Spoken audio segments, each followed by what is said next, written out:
Fala, gente, que é Padre Joãozinho. Estamos ao vivo, mas não ao vivo exatamente, né? Porque nós estamos vivos aqui pela TV Evangelizar com o programa Rema, encontrando um caminho, uma direção, uma palavra. E hoje recebemos a psicólogo, cantor, ex-seminarista, tudo, Diego Fernandes. Tudo bem, Diego? Tudo bem, padre, que alegria estar aqui. A igreja é jovem? A igreja é jovem. Eu estava olhando aqui esse livro que não é uma edição antiga já, né? E depois lembrei ainda é a Associação do Senhor Jesus. Associação do Senhor Hoje Jesus. Hoje é TV Século XXI. TV Século XXI. De que ano isso aqui? Isso faz uns 5 anos, um pouco mais, foi um pouco antes da pandemia.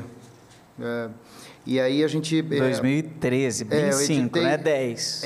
Eu editei... Não, na verdade, ele é de 2013. 2013, que foi o ano a gente fez para o Papa. Eu deixei esse livro dentro do Papa Móvel.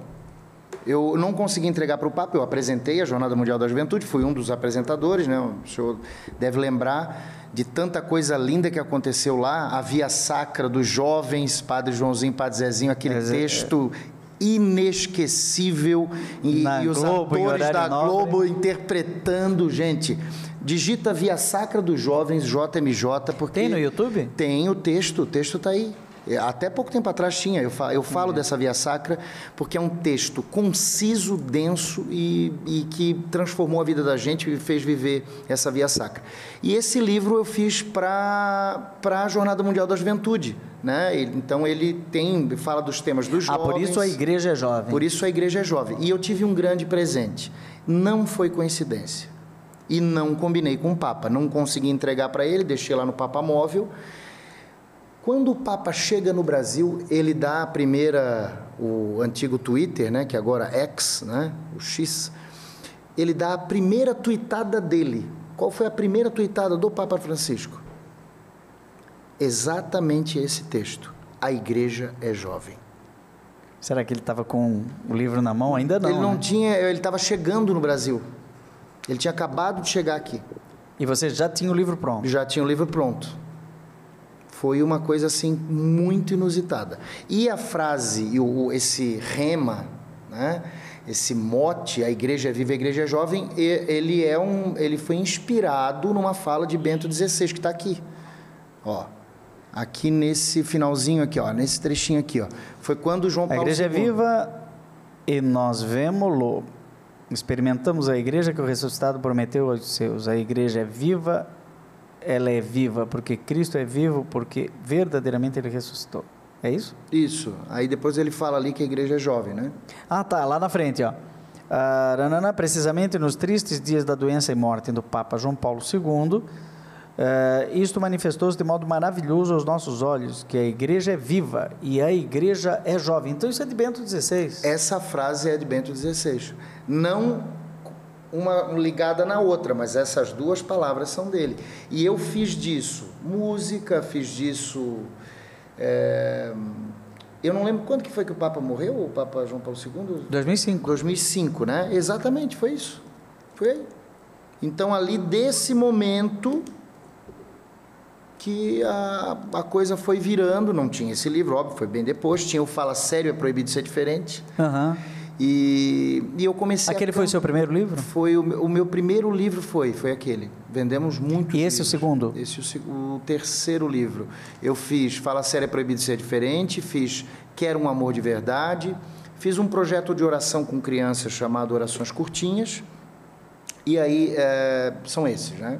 Então, bom, antes de falar do Igreja Jovem, acho que o microfone pode chegar um pouquinho mais aqui. Diego Fernandes é conhecido como cantor, não é? Mas como esse é o nosso primeiro programa aqui pelo Rema, né? Antes de ser cantor, não sei, a gente já nasce com essa sina, né? Mas você, que é natural de Santa Catarina, né? Foi seminarista. Fui seminarista lá em Brusque. Em Brusque. Lembro muito bem que eu toquei bateria num show do Padre Léo, fiz retiro lá na Casa de Retiros, né, Padre Deon, lembro dessa época, antes de entrar no seminário, e depois entrei no seminário, entrei com 14 anos. Mas você é natural de... Sou de Itajaí. Não é de Balneário Camboriú? Não, moro lá, moro em Balneário já tem um tempo. Nasci em Itajaí, fui coroinha, participava da renovação carismática. Esse retiro que eu fiz lá na Casa Padre Deon foi um pouquinho antes de eu entrar no seminário. Que ano você entrou no seminário? Entrei em 97. Então, vamos conversar um pouquinho sobre o Diego jovem, depois a igreja é jovem, né? 97. De fato, eu fiquei padre em 92, começo a trabalhar aqui em São Paulo. Esse programa está sendo gerado aqui a partir de São Paulo, do Instituto Menino de São Judas Tadeu, que é essa belíssima obra social. Em 93, e o Padre Léo já trabalhava lá no Colégio São Luís, em Aquele Brusque. livro do Combate dos Músicos, que ano que é? Do Combate Espiritual? Do Combate Espiritual. Ou do Cantar em Espírito e Verdade? Teve Não, esse... aquele é anterior a... É mais antigo esse? É mais antigo. Ele eu lembro que eu li no seminário. Ele é de 90. 1990. Combate Espiritual deve ser de 93, por aí assim. Ou 94. Mas o Padre Léo, em 97, ainda estava no Colégio São Luís. Então, ele pregava muitos retiros e estava começando a obra Betânia, né, lá em São João Batista. Depois disso iria... E tinha a Banda Vida. Tinha a Banda Vida. Eu lembro muito bem. Eu lembro vários períodos do Padre Léo, vários períodos. Na minha adolescência, na minha juventude, por exemplo, lá em Balneário Camboriú, tem a Barra Sul, que é onde tem aquele bondindinho, tem aquele, né? Uhum. E aí lá o Padre Léo uma vez fez com um trio elétrico, começou, aí chamava Cristoval, fez um show com a Banda Vida, e para começar tinha ali só o pessoal da igreja. Ele chegou, chamou a produção e falou o seguinte: esse show eu vou fazer para vocês, mas nós vamos fazer para todo mundo que está aqui. Falou isso.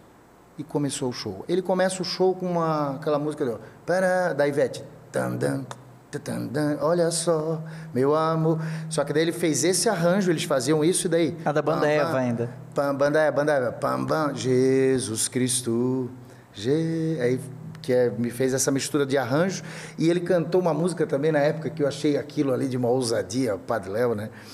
Na casa do Senhor não existe Satanás. Ele cantou isso primeiro, aí todo mundo... Estava bombando essa música. Tem uma conexão religiosa, mas é uma música profana, né? Uhum. Aí o pessoal, o que é isso que ele está fazendo? Ele cantou essa primeiro, na casa do Senhor não existe Satanás, e depois esse arranjo da Banda Eva e a música Jesus Cristo. Ele disse, é isso, o show é sobre isso.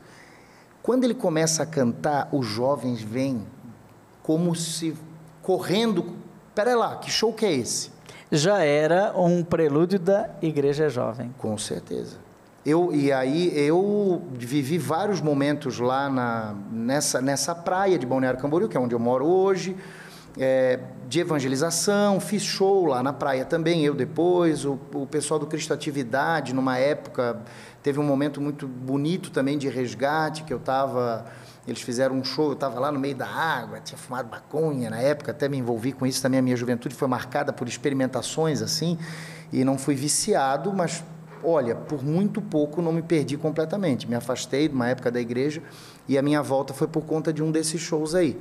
Esse show do Léo foi marcante, depois nesse Cristoval teve o Anjo de Resgate. Você acha que essa característica do Padre Léo é fundamental para a igreja? Por exemplo, a enculturação, falar a linguagem do jovem.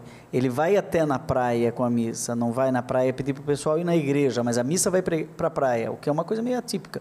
Agora, na Jornada Mundial da Juventude, tudo foi na praia de Copacabana, né? O Papa estava lá na praia. 3 milhões, né? 3 milhões e 700 mil jovens, todo mundo. Padre Léo, ali em 1993, 97, na praia de Camboriú, lá na praia de Itapema também, eu acho que ele fez algumas vezes. Muito lindo, a virada do ano, até hoje as pessoas lembram desse momento que tinha uma missa. A missa na praia. Da virada lá em Itapema, o pessoal que é de lá com certeza vai lembrar. E quantas conversões.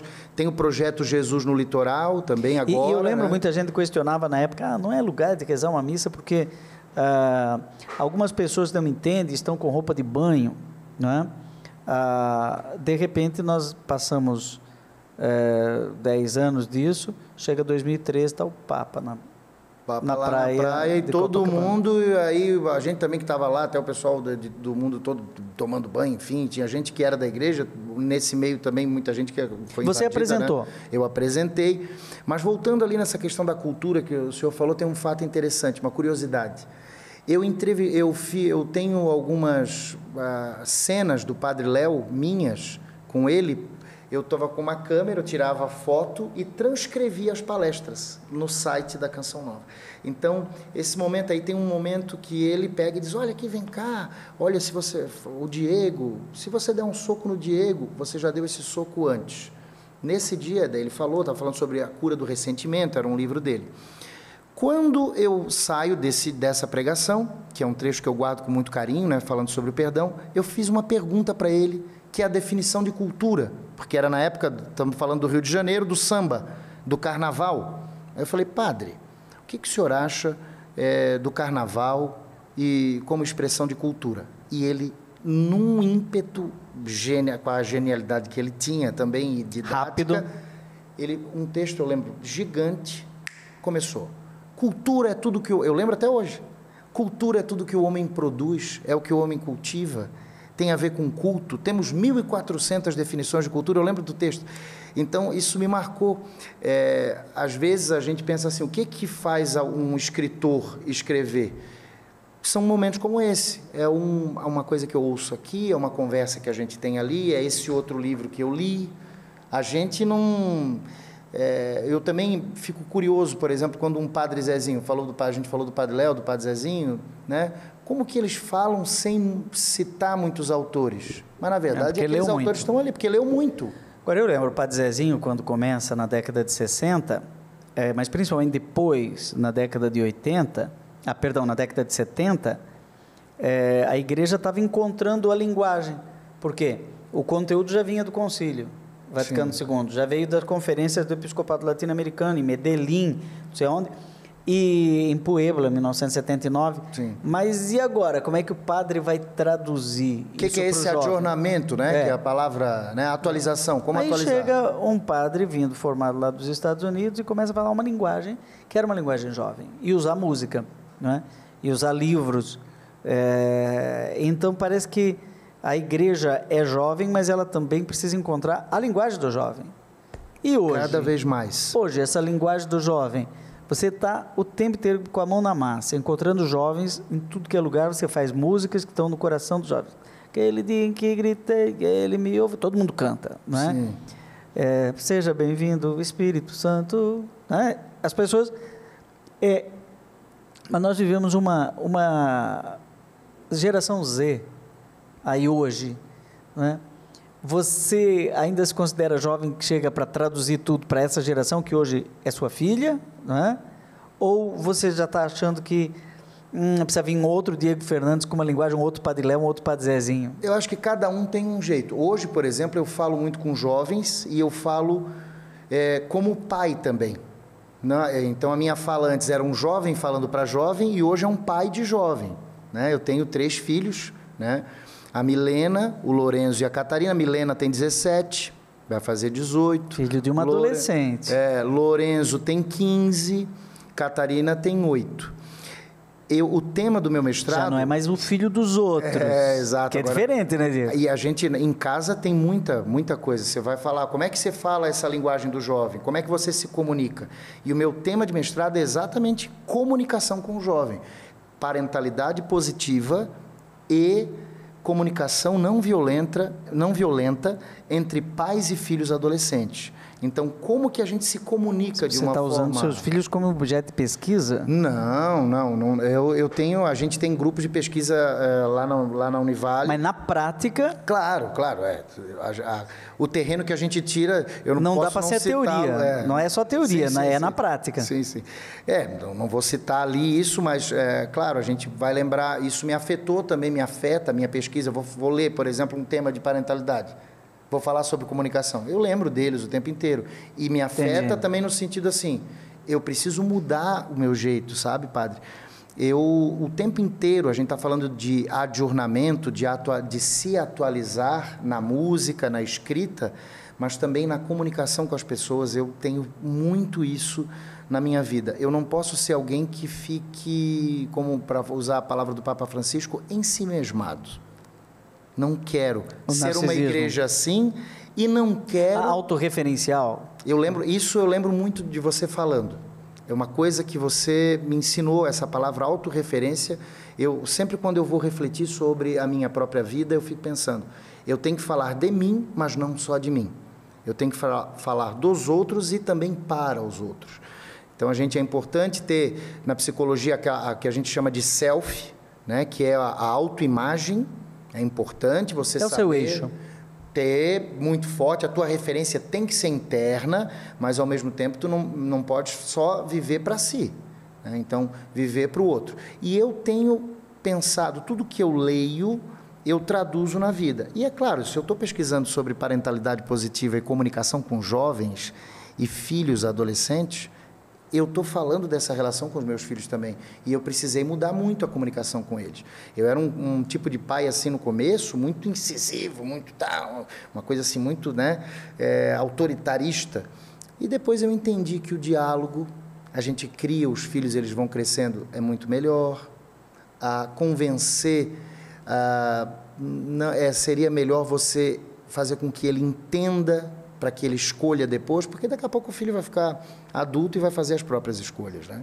E quando eu estou viajando, o jovem, eu acho que a gente precisa comunicar com o jovem assim. Essa geração é uma geração, uma outra coisa que você falou, a gente pode trazer aqui, seria até legal você falar disso, que eu lembro de uma conversa nossa a respeito disso, sobre a questão dos mediadores, lembra? Hoje o jovem não tem muita mediação. Você liga antes, como é que era? Como é que você faz aqui um programa? Você tinha que ter todo um... Você ligou a câmera hoje, acabou, você está ao vivo. Formando opinião. Já foi. Isso tira um pouco a referência de autoridade, tanto dos pais quanto de padres de igreja. Então, esse modelo a gente precisa pensar. Os pais nem os padres têm que ser não podem ser autoritaristas, mas, ao mesmo tempo, existe uma autoridade. Bom, nós estamos aqui conversando com Diego Fernandes, um poço, na verdade não é um poço, é um vulcão, não é? Em permanente erupção, vocês estão percebendo, não é? Mas estamos entrando nessa frequência de um diálogo que vai se tornar cada vez mais interessante. No segundo bloco, nós voltamos e eu gostaria de saber quantos Diegos Fernandes existem, né? Quantas pessoas existem dentro do Diego Fernandes, né? Mas a gente vai fazer um breve intervalo e volta num instante.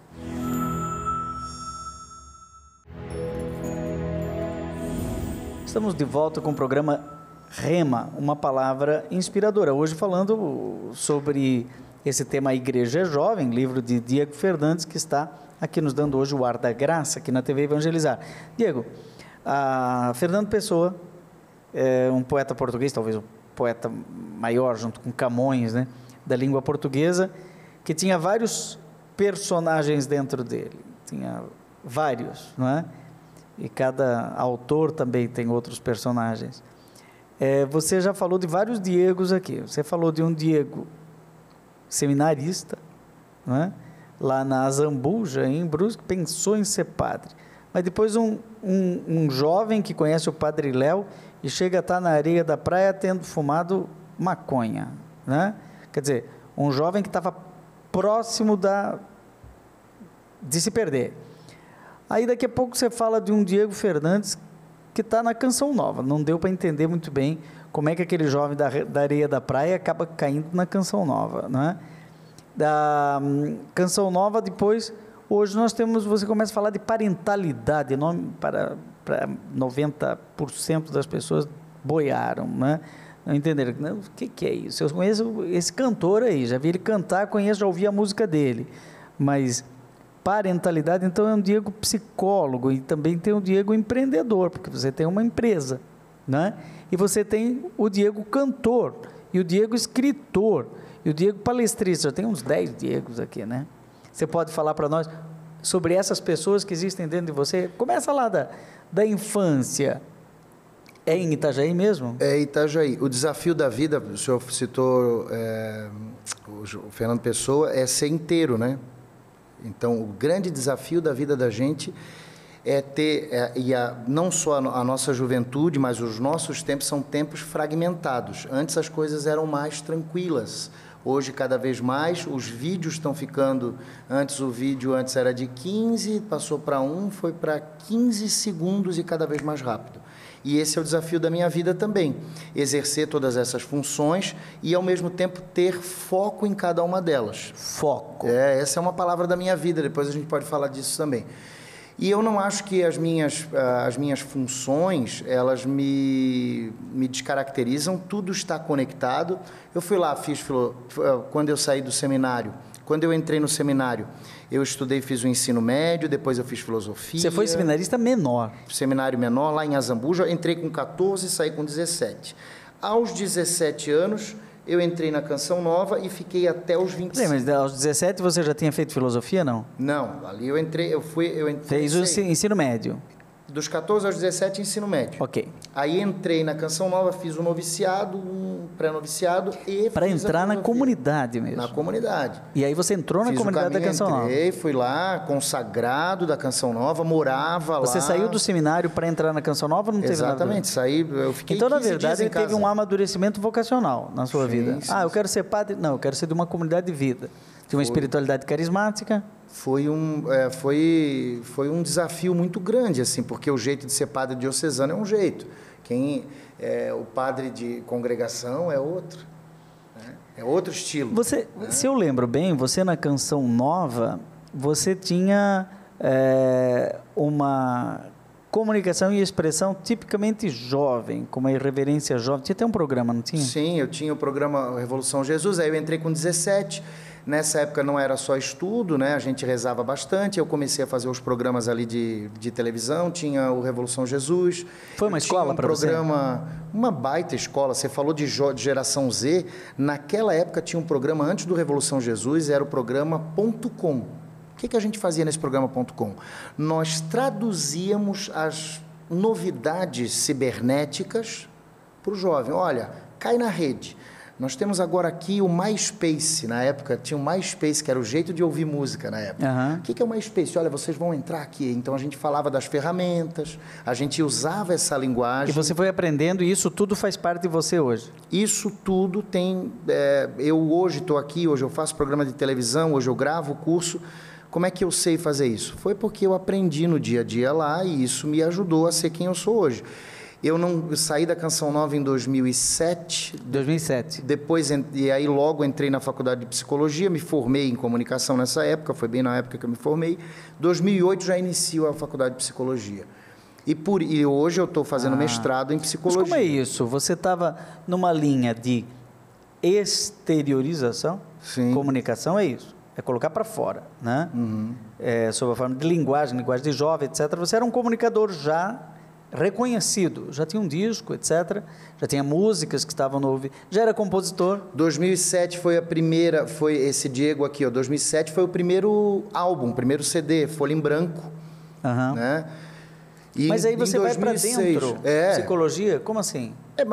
Tem a ver, a música, tema do primeiro CD diz assim: a vida segue seu rumo, a vida segue seu rumo, vou escrevendo minha história, a cada dia eu recebo uma folha em branco do Criador. Vou escrever o hoje sem me preocupar com amanhã, sim, já passou o ontem, só quero ficar com o que é bom. A vida da gente tem vários capítulos, várias subdivisões. E a vida da gente ela não é entregue pronta. Então, a gente está escrevendo e tá caminhando. Então, eu acredito que eu passei desse momento de talvez externar e ficar um pouco mais introspectivo. Não sei, padre. Eu tive um grande desafio na faculdade de psicologia, porque, imagina, eu falo pra caramba. Eu tenho que ouvir as pessoas. O psicólogo é alguém que é igual o filósofo, é como uma coruja, boca pequena e olho grande. Então a gente olha... Escuta qualificada. Escuta qualificada, não dá para falar muito, não dá para você direcionar a vida das pessoas. Então a minha linha de psicologia... Você colocou uma disciplina. Disciplina, mística. O seminário também me ajudou muito, por eu ser uma pessoa agitada, me ajudou muito, e eu rezo até hoje, por exemplo, a liturgia das horas. A minha oração, ela precisa ter... eu não sou aquele cara que vai ficar em êxtase contemplativo, mas eu tenho o meu momento e eu tenho vários momentos da liturgia até hoje. Eu rezo em várias horas, ali o meu aplicativo... Agora tem o aplicativo, né? O meu aplicativo. Eu tenho, pelo menos, ofício das leituras e laudes todo dia. Ofício das leituras é até, muitas vezes, estamos falando de liturgia das horas, a oração oficial da igreja, que é oração da manhã, que é laudes, oração do meio-dia, que é a hora média, a oração da tarde, que são as vésperas, e a oração da noite, que são as completas. Agora, o ofício das leituras, muitas vezes até os padres esquecem, e são leituras maravilhosas, né? Dos primeiros séculos, sempre tem uma coletânea de textos interessantes. Tem o hino, então assim, Dá para, desculpa, Diego, dá para aqui você baixar no seu celular, chama... E-liturgia? E-liturgia, né? E-liturgia, coloca lá na sua loja de aplicativos, né? Seja qual for o seu telefone, e você baixa, paga, viu? Paga uma taxa, mas é uma vez só. Paga porque a pessoa que fez isso prestou um grande serviço. Você sabe que... Entregou para a CNBB, né? Entregou para a CNBB. Na Itália tem isso daqui, ó, que é da Conferência Episcopal Italiana. De vez em quando eu rezo ele em italiano. Que legal. E o mais interessante desse daqui é que tem o som, né? Aí você descarrega, né? E está rezado em voz. Então, você treinar o italiano, né? Você vai rezando... isso é atualização. Liturgia delle Ore. Eu vou baixar, depois você me... Qual que é esse aí, padre? Aproveita para passar para as pessoas. Liturgia delle Ore, da Conferência Episcopal Italiana, CEI, né? Tem também o Ai Breviari, esse tem várias línguas, né? Você pode rezar em italiano, pode rezar em espanhol, pode rezar em inglês, a língua que você quiser. Mas o da Itália eu gosto porque tem lá uma congregação de religiosas que canta também em gregoriano. E às vezes você está no carro ou em algum lugar, tem um fone de ouvido, eu vou pegar um voo para não sei aonde, a gente está sempre em trânsito, né? Você coloca lá e reza, sem precisar ler, vai rezando, né? Eu sou essa mistura de mística e música. Eu estou ouvindo rock, daqui a pouco eu estou ouvindo uma música, eu gosto bastante do Juliano Ravanello, que mistura um pouco elementos assim diferentes da música, não é um gregoriano meio clássico, né? É diferente, ele mistura alguns elementos assim, né? E ele faz a oração também. Então, eu gosto de música assim, eu sou um pouco disso. Então, não é que eu não tenha uma interioridade ou não... E eu precisei fazer esse caminho, acho que a maturidade também fez isso comigo. O seminário me ajudou muito, muito, muito, muito, né? Porque a gente tinha sempre uma vida regrada. E eu não contei isso para ninguém ainda, conto aqui, né? Com exclusividade para ti, né, meu amigo? E para as pessoas que estão ouvindo aqui. Eu fui diagnosticado com TDAH. E isso, assim, foi uma coisa, meu Deus, que... meu mundo caiu. Meu mundo... Isso foi agora. Eu já sabia que, como psicólogo, tinha muitos sintomas, mas a gente, às vezes, né... Para quem está nos ouvindo, transtorno do déficit de atenção e hiperatividade. Então, não é simplesmente uma pessoa... Porque eu sou hiperativo também, mas eu não sei se eu tenho TDAH, eu acho que não. Mas quem está nos ouvindo, o que caracteriza realmente esse transtorno? Tem muitas questões, mas uma delas é a questão do foco, né? Então, assim... A pessoa não consegue focar? Questão de muitos assuntos, e aí o remédio, por exemplo, me ajudou a questão de execução de tarefas. Tem que tomar remédio. Eu tomo um remédio... E a execução de tarefas também ela é prejudicada, tomada de decisões, a questão de dopamina também, né? Estímulos. Então, tem várias qual o profissional que atende para diagnosticar e medicar com responsabilidades?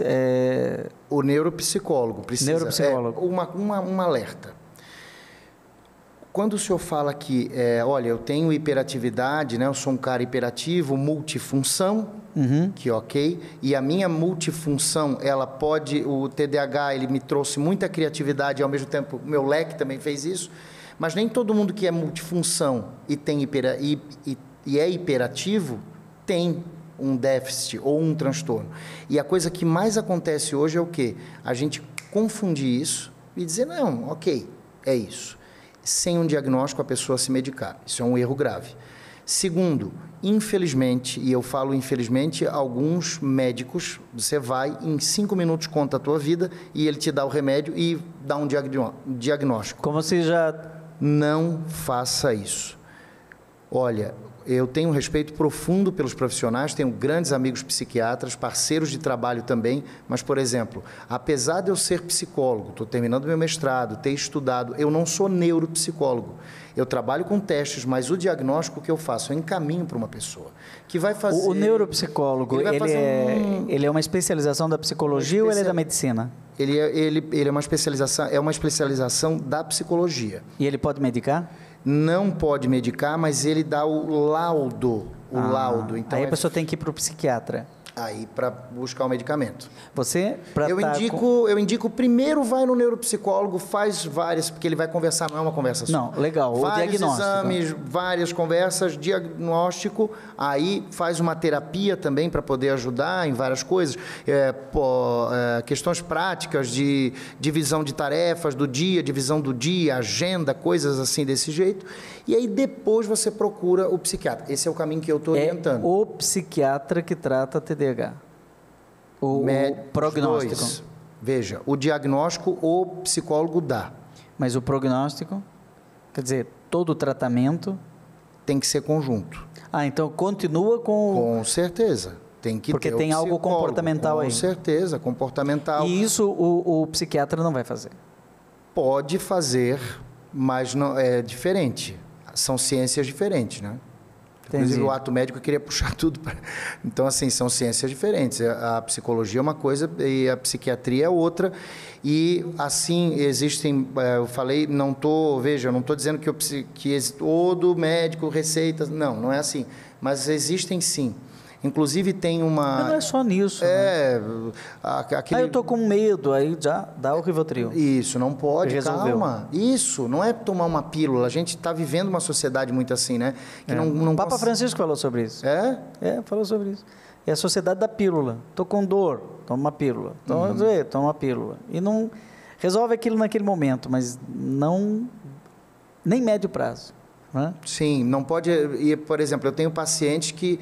Eles não quiseram ir para o psiquiatra e tenho paciente que o psiquiatra orientou a terapia também. E eu encaminho, com certeza. Isso aí tem que ter. Eu encaminho na hora, se eu percebo, para justamente a gente saber. Alguns fazem tratamentos medicamentosos, mas não pode ser uma coisa assim.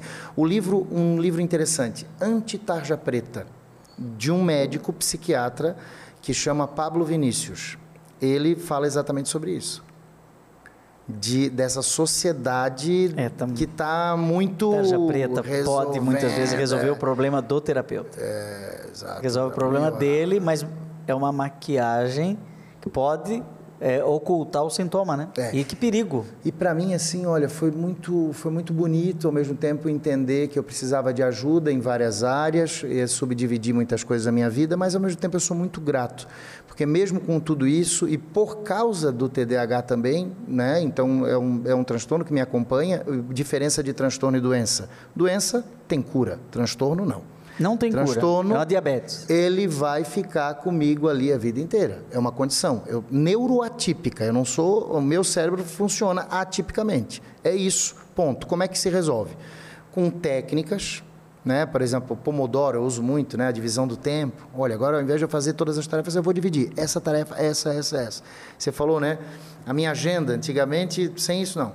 Vou ali, coloco, boto o alarme. Tem um perigo também. Tem várias coisinhas que eu uso, várias estratégias. O TDAH, ele simula a eficiência, né? Porque ele vai tudo muito rápido. Né? Aí, o patrão que tem um funcionário com TDAH, ele acha, colocou na mão dele, ele resolve, porque ele não aguenta ficar com a tarefa. Ele quer...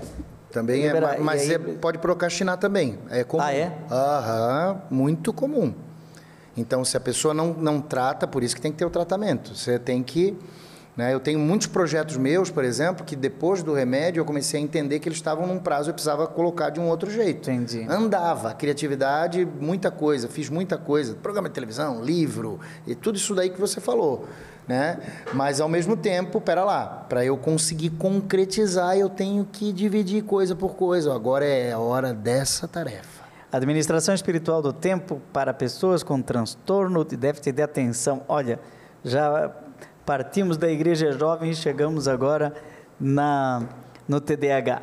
No próximo bloco, vamos aprofundar ainda mais esse assunto da igreja hoje. A gente volta já.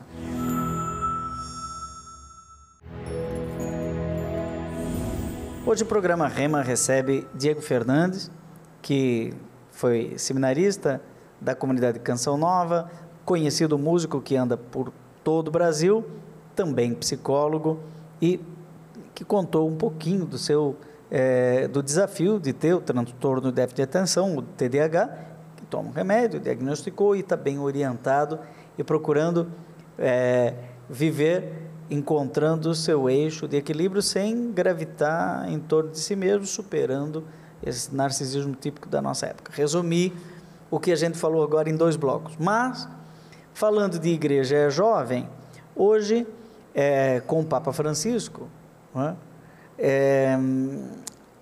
A gente precisa recuperar a querida Igreja Católica. Os nossos 2 livros, né, têm uma palavra em comum: igreja, né? Você, quando viu esse livro, diz, poxa, está aqui. Como você vê hoje a igreja nos nossos dias? Sentir com a igreja. Sentire cum ecclesia, para quem gosta de latim. Olha aí, isso aqui para mim é essencial. Como eu vejo a igreja, nossa, é um desafio. A igreja, ela tem muitas eclesiologias hoje, muitos jeitos de ser igreja. Isso pode ser maravilhoso, isso pode ser, eu diria, em algumas horas perigoso, em outras, e talvez em todas, desafiador. Se a igreja tem que falar, por exemplo, com o jovem, com o velho, com as pessoas que estão super antenadas e conectadas, nós somos os jovens conectados, né? Está lá o projeto da CNBB.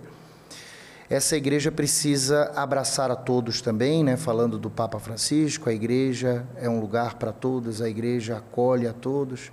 Falando do Concílio Vaticano II, é uma igreja que cada vez mais fez essa opção de não usar o remédio da condenação, as armas da condenação, mas o remédio da misericórdia. E aí, que misericórdia é essa? Me parece que a igreja, de um lado, fala-se muito de uma misericórdia, mas uma misericórdia muito aérea, e a gente tem que lembrar que a misericórdia, a gente tem as obras espirituais de misericórdia, corporais e espirituais. Eu acho que essa igreja é uma igreja maravilhosa, linda, que a gente tem muitos movimentos. Certa vez, conversando com você também, lá em Campinas, eu tive uma vontade de escrever um livro, não escrevi, o pessoal da CNBB mostrou as faces da igreja jovem, lembra? As 1001 faces da igreja jovem. Uhum. Então, essa igreja, se eu falei de mim lá, eu sou igreja, tu és igreja. Quantos jeitos de ser igreja tem hoje? Muitos, mas o principal eu percebo uma igreja que, em alguns lugares, cisma demais com as coisas, quer ser cismática. Então, a gente tem que trazer esses irmãos corrigindo na caridade. O que é esse cisma que você fala? Porque o povo usa essa palavra, diz assim, eu estou cismado. Estou cismado, estou encucado. Lá em Santa Catarina, estou encucado, eu estou cismado. Mas esse cisma pode ser também, como já foi, divisão. O cisma, por exemplo, de católicos e evangélicos. Igreja oriental e igreja ocidental.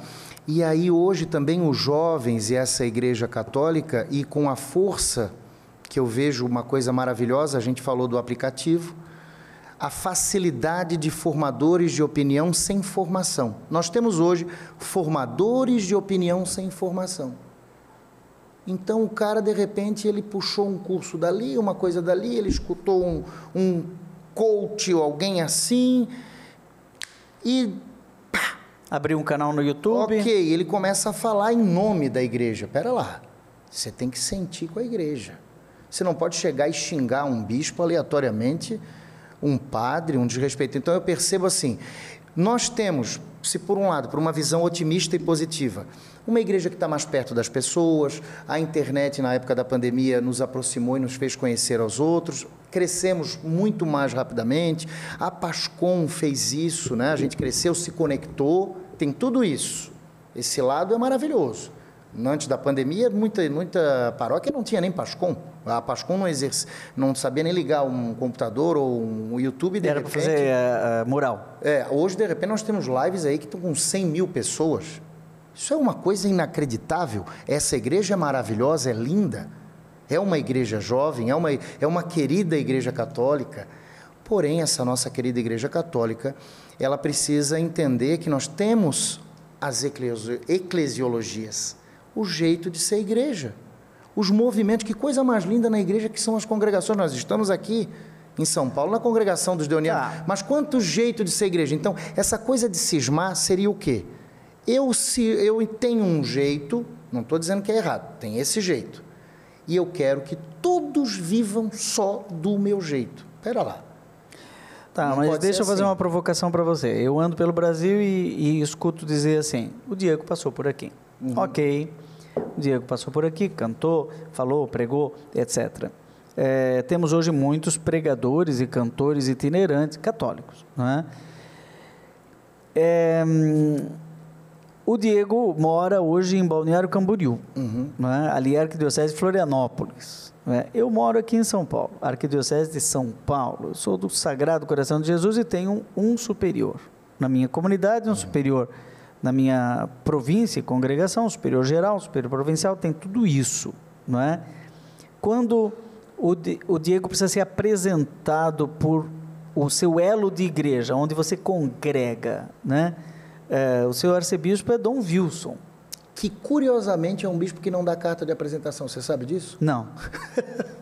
Não sei por quê. Isso não foi Isso eu pedi logo quando eu cheguei, me apresentei. Quando eu fui morar em Balneário Camboriú, primeira coisa, minha paróquia. Tá Você aqui. se apresentou? Me apresentei. Você tem um pároco? O meu padre chegou lá, os freis, olha, eu fui batizado nessa igreja, meus filhos fazem catequese nessa igreja. Você tem um locus ecclesiae, um lugar de igreja. Que é lá na paróquia Santa Inês, é onde eu vou na missa, é onde eu vou lá, fico no meu lugarzinho. Porque você sabe, Diego, que muita gente não sabe disso.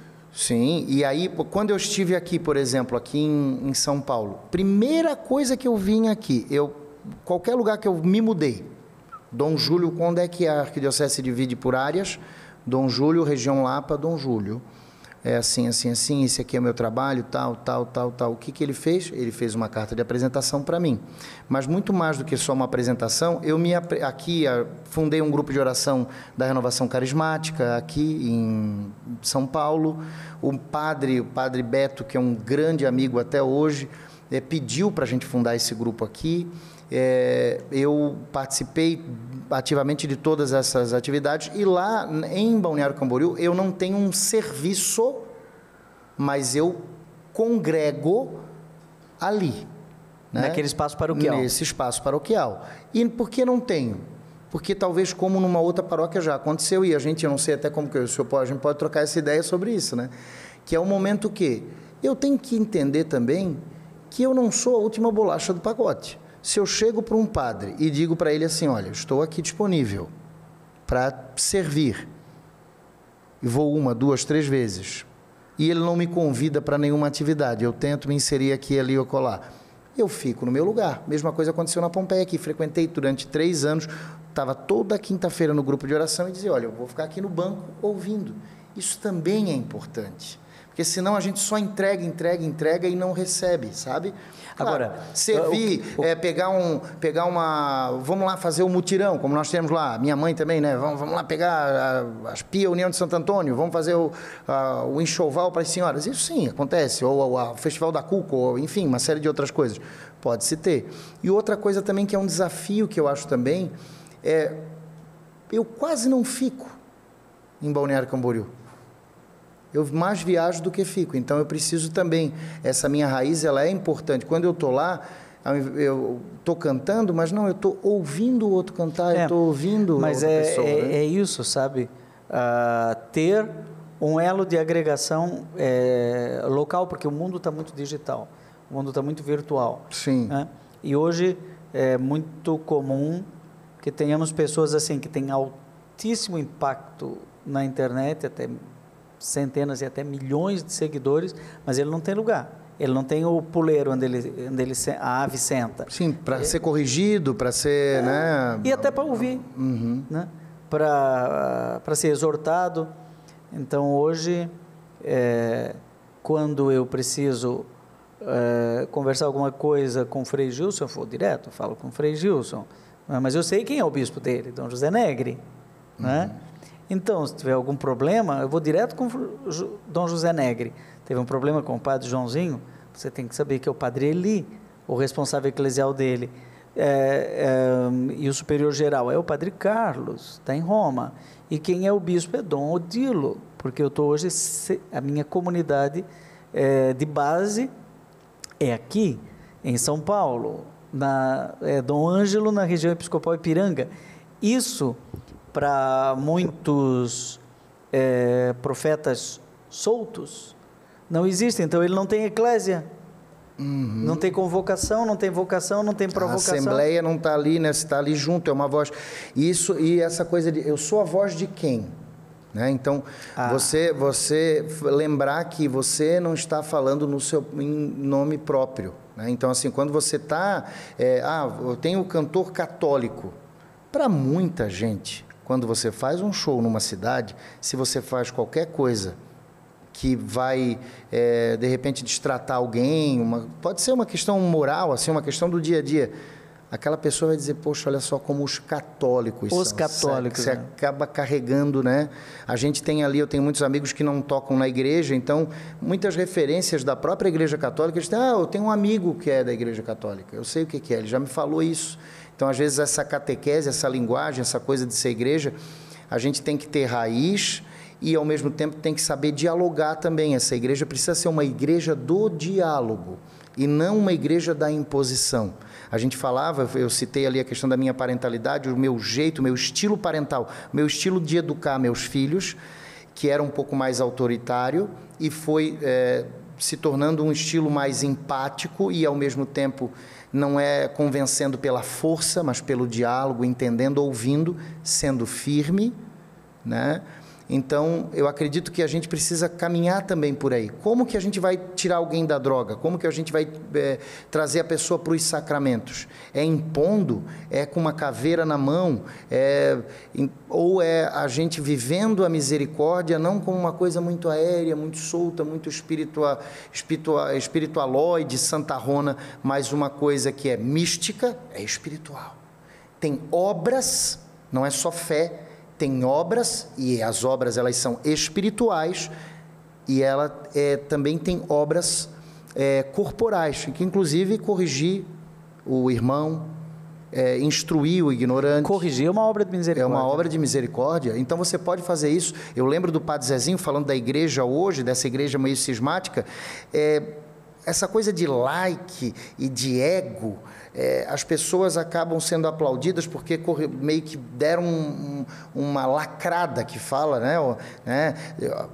Cancelaram o padre tal, o padre ciclano, o padre fulano, e aí o que acontece? Opa, isso aqui deu like, isso aqui deu visualização, e essa visualização se transformou na pessoa que comprou o curso e me deu dinheiro. Aí a pessoa acaba também citando muito isso. Então a gente tem que tomar um cuidado muito grande para não ser seduzido, e pelas redes sociais, mas também pelo diabo, para não corrigir de uma forma errada. Precisamos corrigir com misericórdia. Acho que existe hoje isso. Com gente certeza. que está ganhando dinheiro nas redes sociais, monetizado, porque está falando mal da igreja. Milhares.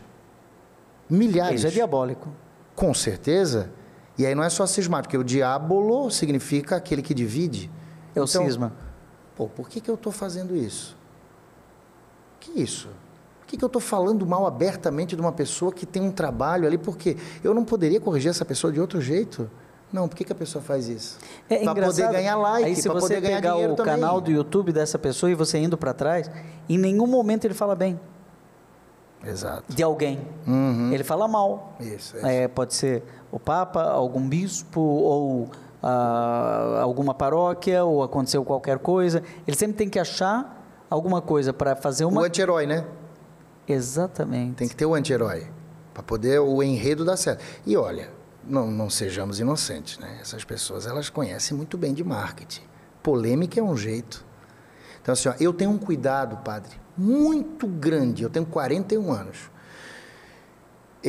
Até na época da política, você pode ver, eu gravei 3 vídeos ali. Qual foi o meu posicionamento? Foi o que que eu quero, o que que você entende de política? O que eu entendo de política está lá no Doutrina Social da Igreja, do CAT, que eu gravei inclusive a voz, eu fui a voz gravei o livro inteiro para os irmãos paulinos ali. Então, fizemos um audiobook inteiro. Conheço muito bem o do CAT. Então, assim, o que que eu acredito? O que que eu sei sobre o marxismo, sobre o capitalismo? O que que tu pensa? O que eu penso é o que a igreja pensa. Quando alguém me pergunta, é isso. Eu sou um pensador livre, sou, mas eu não falo o meu nome. Eu falo em nome da igreja, porque eu sou um cantor católico. Tem que ter uma responsabilidade. Com essa frase, vamos deixar ela repercutindo, né? Diego Fernandes chega aqui e diz, eu sou um cantor católico. Querida igreja católica, a igreja é jovem, Diego encontrou essa forma de falar. Papa Francisco tem outra expressão, né? Deus é jovem, não é mais só a igreja, Deus é jovem, né? E nós vamos ficando por aqui. Quero agradecer ao Diego, ele voltará, nós vamos fazer uma sequência de programas, né? Depois de falar da igreja, vamos falar de outros temas também. Diego tem tantas canções que provocam uma série de reflexões, e você vai acompanhando sempre nesse mesmo horário aqui pela TV Evangelizar, este programa que já se tornou, né, lugar cativo aqui na TV Evangelizar. Temos meio minuto. O que você diria para as nossas pessoas que acompanharam até agora aqui pela TV Evangelizar as suas histórias de vida e a nossa querida Igreja Católica que é jovem? Conheça a Igreja Católica, procure conhecer a história da Igreja e não confie em qualquer fonte. Vá lá nas fontes espirituais dos santos, dos padres, dos bispos, do Papa. Desconfie de alguém que se diz católico e que odeia o Papa e, pior, ganha dinheiro falando mal de Papa e de Bispo. Falou tudo.